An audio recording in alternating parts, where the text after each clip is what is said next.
ഉത്തരാഖണ്ഡ് സംസ്ഥാനത്തിലുള്ള രാംനഗർ എന്ന ചെറുപട്ടണത്തിലെ orchid view എന്ന ഹോട്ടലിൻ്റെ പരിസരമാണ്. ഇന്ത്യയിലെ ആദ്യത്തെ ദേശീയോദ്യാനമായ കിംഗ് കോർബറ്റ് നാഷണൽ പാർക്ക് സന്ദർശിക്കുവാൻ വേണ്ടിയാണ് ഇവിടെ എത്തിയത്. നഗരത്തിൽ നിന്ന് ഏകദേശം ഒരു 3 കിലോമീറ്ററോളം മാറി ഒരു മാവിൻ തോട്ടത്തിലാണ് ഈ ഹോട്ടലുള്ളത്. മനോഹരമായ ഒരു മാവിൻ തോട്ടം. മാവുകളെല്ലാം പൂത്തുലഞ്ഞ് നിൽക്കുകയാണ്. മാവിൽ ഇലകളെക്കാളും പൂകളാണ് കൂടുതൽ എന്ന് തോന്നുന്ന രീതിയിലുള്ള മനോഹരമായ കാഴ്ച. ധാരാളം മാവിൻ തോട്ടങ്ങളുള്ള ഒരു സ്ഥലമാണ് രാംനഗർ. ജിം കോർബറ്റ് നാഷണൽ പാർക്കിലേക്കുള്ള ഗേറ്റ് വേ ആയാണ് രാംനഗർ അറിയപ്പെടുന്നത്. 1936 ഹൈലി ദേശീയോദ്യാനം എന്ന പേരിലാണ് ഇത് അറിയപ്പെട്ടിരുന്നത്. സ്വാതന്ത്ര്യത്തിന് ശേഷം രാം ഗംഗ എന്ന പേരിലും ഈ ഉദ്യാനം അറിയപ്പെട്ടു. 1957 ജിം കോർബറ്റ് എന്ന പേരിൽ ഇതിന് നാമകരണം ചെയ്യപ്പെട്ടത്. 520 ചതുരശ്ര കിലോമീറ്ററാണ് ഏകദേശം ഇതിൻ്റെ വിസ്തൃതി.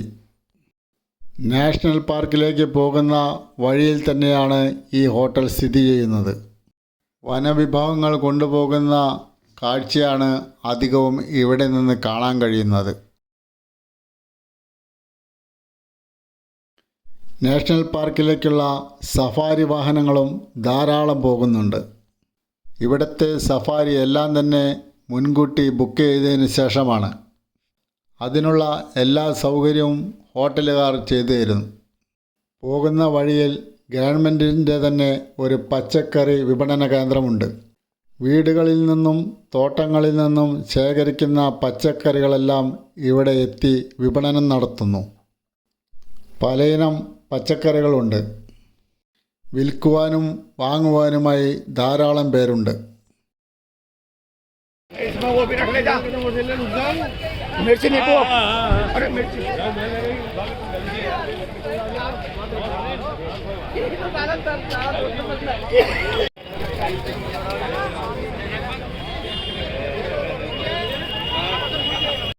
രാംനഗറിൽ നിന്ന് കാശിപ്പൂർ പോകണം. കാശിപ്പൂരിൽ നിന്ന് ഡൽഹിയിലേക്ക് ഒരു കാർ ഏർപ്പാടാക്കി തന്നിട്ടുണ്ട് ഹോട്ടലുകാർ. ഉച്ചയ്ക്കാണ് കാർ വരിക. മറ്റെവിടെയോ പോയി വരുന്ന കാറാണ്. ഒരാൾക്ക് 1000 രൂപയാണ് ചാർജ്. ബസ്സിൽ പോയാലും ഏകദേശം ഇതൊക്കെ തന്നെയാണ് ചാർജ്. രാംനഗറിൽ നിന്ന് കാശിപ്പൂരിലേക്ക് ഏകദേശം 25 കിലോമീറ്റർ ദൂരമുണ്ട്. കാശിപ്പൂരിലേക്കുള്ള ബസ് ലഭിച്ചു. കുമയൂണിലെ നൈനിറ്റാൾ ജില്ലയിലെ പട്ടണവും മുനിസിപ്പൽ ബോർഡുമാണ് രാംനഗർ. ഇവിടുത്തെ ഗാർജിയ ദേവി ക്ഷേത്രവും സീതാബെനി ക്ഷേത്രവും പ്രസിദ്ധമാണ്. ധാരാളം ഭക്തർ വന്നു പോകുന്ന ക്ഷേത്രങ്ങളാണ് ഇവകളെല്ലാം. പ്രധാനമായും ജിം കോർബറ്റ് നാഷണൽ പാർക്ക് സന്ദർശിക്കുവാൻ വേണ്ടിയാണ് ആളുകൾ അധികവും ഇങ്ങോട്ട് വരുന്നത്. ധാരാളം കൃഷിയിടങ്ങളുള്ള പ്രദേശമാണ് രാംനഗർ. കൃഷി ആവശ്യത്തിന് വേണ്ടി ധാരാളം കനാലുകളും ഇവിടെയുണ്ട്. അതുകൊണ്ട് തന്നെ നല്ല രീതിയിലുള്ള കൃഷിയാണ് ഇവിടെയെല്ലാം നടക്കുന്നത്. കാശിപ്പൂർ വഴി ദൂരെ സർവീസ് നടത്തുന്ന ബസ്സാണ്. യാത്രക്കാർക്ക് ഭക്ഷണം കഴിക്കുവാനും മറ്റുമായി ഇവിടെ കുറച്ചു നേരം ബസ് നിർത്തിയിരിക്കുകയാണ്. ഞങ്ങൾക്ക് ഈ ബസ്സിൽ കാശിപ്പൂർ വരെ പോകേണ്ടതുള്ളൂ. അവിടെ നിന്ന് ഡൽഹിയിലേക്ക് കാറിലൂടെയാണ് യാത്ര. കാശിപ്പൂർ മൊറാദാബാദ് നാഷണൽ ഹൈവേ 121 യാത്ര. മൊറാദാബാദ് ടച്ച് ചെയ്യാതെ താക്കൂർദ്വാര, ഗർമുക്തേശ്വർ, ഗജ്രോള, ഹാപ്പൂർ, നോയിഡ വഴിയാണ് ഡൽഹിയിലെത്തുന്നത്. വഴിയിലുടനീളം യുപിയിലെ ഗ്രാമപ്രദേശത്തു കൂടിയുള്ള കാഴ്ചകളാണ് കാണാൻ കഴിയുന്നത്. കൃഷിയും പശു വളർത്തലും മറ്റുമാണ് ഇവിടെയുള്ളവരുടെ തൊഴിൽ. അതുകൊണ്ട് അത്തരം കാഴ്ചകളാണ് കൂടുതലും കാണാൻ കഴിയുന്നത്. റോഡോരങ്ങളിലെല്ലാം ചെറു കെട്ടിടങ്ങളാണ്. വലിയ റോഡുകളിലൂടെ ടച്ച് ചെയ്യാതെ ചെറിയ റോഡ് വഴിയാണ് കാർ പോകുന്നത്. അതുകൊണ്ട് തന്നെ ഇവിടുത്തെ ഗ്രാമക്കാഴ്ചകൾ മൊത്തമായും നമുക്ക് കാണാൻ കഴിയും. വിശാലമായ കൃഷിയിടങ്ങളാണ് എല്ലായിടത്തും. ഗോതമ്പും നെല്ലുമെല്ലാം വിളഞ്ഞു നിൽക്കുന്ന പാടങ്ങൾ. പാതയ്ക്കിരുവശവും ധാരാളം മരങ്ങളുണ്ട്.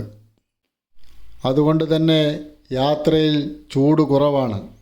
ഹോളി ആഘോഷത്തിൻ്റെ സമയത്താണ് ഞങ്ങളുടെ യാത്ര. അതുകൊണ്ട് തന്നെ ഹോളി ആഘോഷങ്ങൾക്ക് ആവശ്യമുള്ള സാധനങ്ങൾ വാങ്ങുന്ന തിരക്കിലാണ് എല്ലാവരും. എല്ലാ ചെറുപട്ടണങ്ങളിലും അത്തരം കാഴ്ചകൾ ധാരാളമായി കാണാം. പഴങ്ങളും പലഹാരങ്ങളും പൂജാസാധനങ്ങളും കളർപ്പൊടികളും വിൽക്കുന്ന ധാരാളം കടകൾ. അക്കൂട്ടത്തിൽ ചെറിയ മൺപാത്രങ്ങൾ വിൽക്കുന്ന കടകളുമുണ്ട്. എല്ലായിടത്തും ജനക്കൂട്ടമാണ്. ഹോളിയെ വരവേൽക്കുവാനുള്ള തിരക്കിലാണ് എല്ലാവരും. ഓരോ ഗ്രാമങ്ങൾ പിന്നിട്ട് കഴിയുമ്പോഴേക്കും അടുത്ത ചെറുപട്ടണം എത്തുകയായി. റോഡോരങ്ങളിൽ ചാണക വരട്ടി തയ്യാറാക്കി വെച്ചിരിക്കുകയാണ്. കത്തിക്കുവാനുള്ളതാണ്. ചെറുപട്ടണങ്ങളിലെ ഗതാഗതക്കുരുക്ക് മൂലം ചെറുവഴികളിലൂടെയാണ് ഇപ്പോൾ കാർ പോകുന്നത്.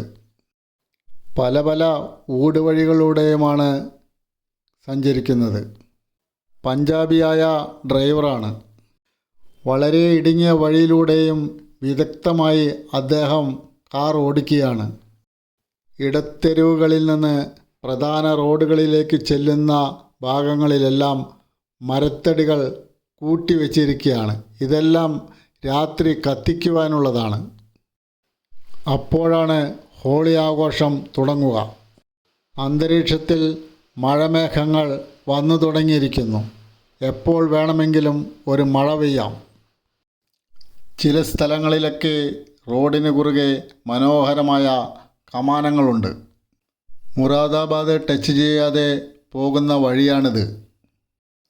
വർണ്ണങ്ങളുടെയും പ്രണയത്തിൻ്റെയും വസന്തത്തിൻ്റെയും ഉത്സവമായി ഹോളി ആഘോഷിക്കുന്നു. ഹിരണ്യകശിപുവിനെ മഹാവിഷ്ണു നരസിംഹമായി വധിച്ചതിൻ്റെ ദിനമായി തിന്മയുടെ മേൽ നന്മയുടെ വിജയമായി ഹോളി ആഘോഷിക്കുന്നു. രാധയുടെയും ശ്രീകൃഷ്ണൻ്റെയും സ്നേഹത്തിൻ്റെ പ്രതീകമായും ഹോളി കൊണ്ടാടുന്നു. കാർ ഇപ്പോൾ മുറാദാബാദ് ഗർമുക്തേശ്വർ NH9 പോകുന്നത്. മനോഹരമായ 6 വരി പാതയാണ്. ഇവിടെയെല്ലാം മഴമേഘങ്ങൾ മൂടിക്കെട്ടി നിൽക്കുന്ന അന്തരീക്ഷമാണ്. മഴക്കാലമൊന്നുമല്ല. മഞ്ഞുകാലത്തു നിന്ന് വേനൽക്കാലത്തിലേക്ക് പ്രവേശിക്കുന്ന സമയമാണ് ഇപ്പോൾ. ഉച്ചയ്ക്ക് 1 മണിക്ക് പുറപ്പെട്ട യാത്രയാണ്. ഇപ്പോൾ സമയം വൈകിട്ട് 4 മണിയോളമായി. എല്ലാവർക്കും നല്ല വിശപ്പുണ്ട്. ഭക്ഷണം കഴിക്കുന്നതിന് വേണ്ടി ഹൈവേയുടെ ഓരത്തുള്ള മോഗ എന്ന റെസ്റ്റോറൻറ്റിൽ ഞങ്ങൾ കയറി. വളരെയധികം വൃത്തിയും വെടുപ്പുമുള്ള ഹോട്ടലാണ്. നല്ല ഭക്ഷണവും നല്ല തിരക്കുമുണ്ട് ഇവിടെ.